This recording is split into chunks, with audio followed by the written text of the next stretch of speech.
经常有朋友问，住在槟城如果不开车，只靠公共交通能不能行？还是这句话，槟城没有地铁，只有巴士，班次也不算特别频繁，所以整体来说肯定是不太方便的。搬来槟城5年，倒是一直也还没有乘过公交，正好今天有空，索性带大家一起来体验一下吧。今天天气不错，我们选择的体验线路是101路公交车。这条线路从乔治市出发，沿着海岸线一路向北，途经丹戎无雅、把杜丁仪，最后可以到槟城国家公园和蝴蝶公园。因为它几乎全程都贴着海岸线，被很多人称为槟城最美的公交线路。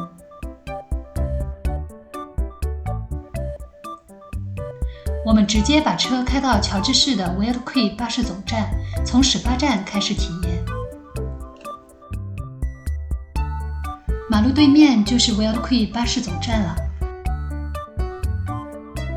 可能是因为不是高峰期，候车区域人并不多，只有零星的几个乘客。广告牌上有各条线路的停靠信息。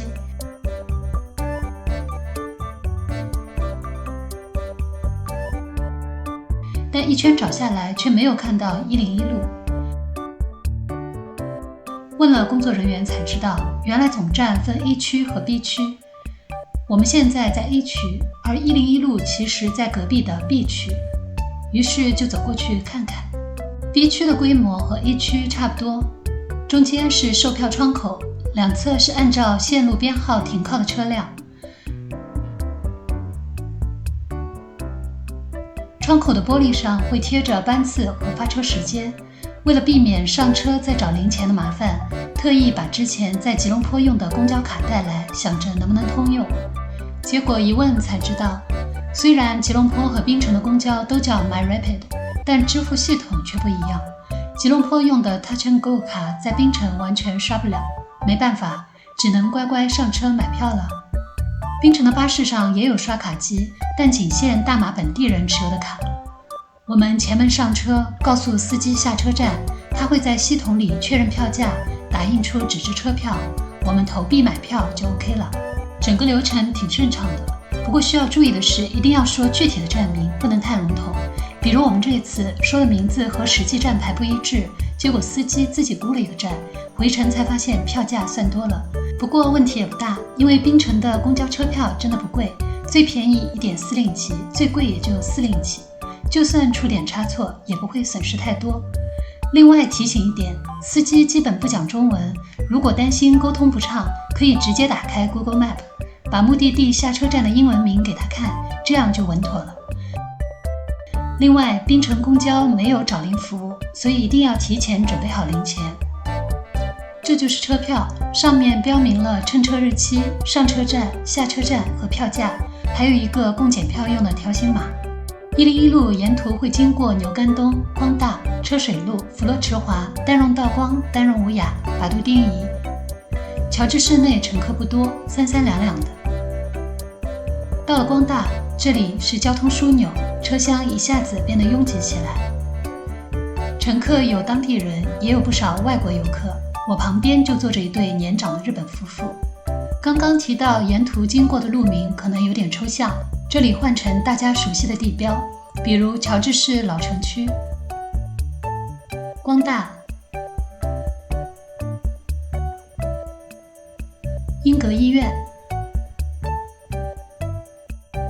格尔尼商场、Lotus 超市、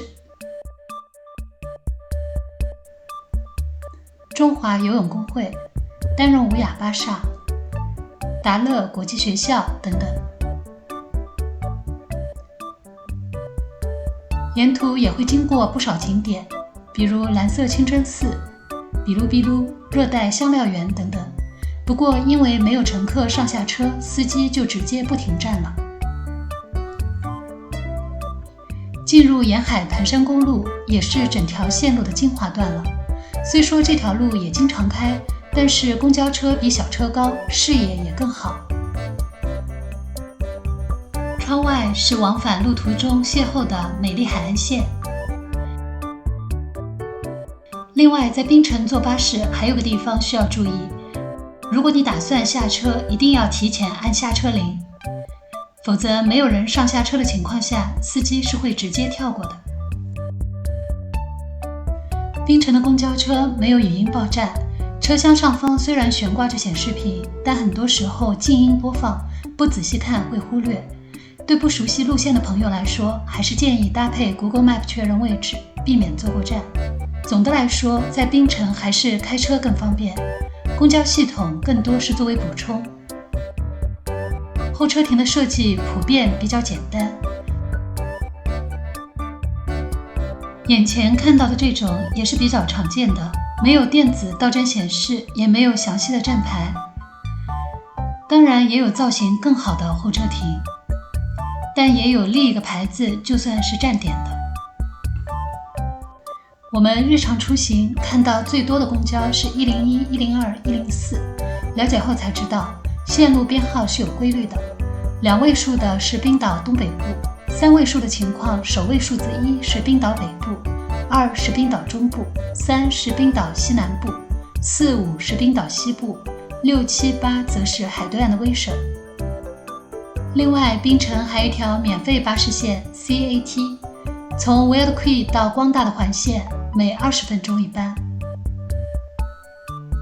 槟城本来就很适合城市漫步，挑个不太热的天气，走走停停拍拍照，累了乘个免费巴士吹吹冷气，也是个不错的选择。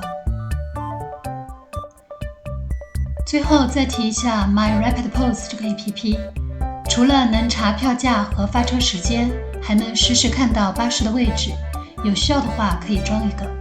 因为槟城的巴士发车时间间隔真的很不稳定，最短10分钟一班，最长可能得等上100多分钟。如果错过一辆，就需要等上很久，在大太阳底下干等，那滋味可真不好受。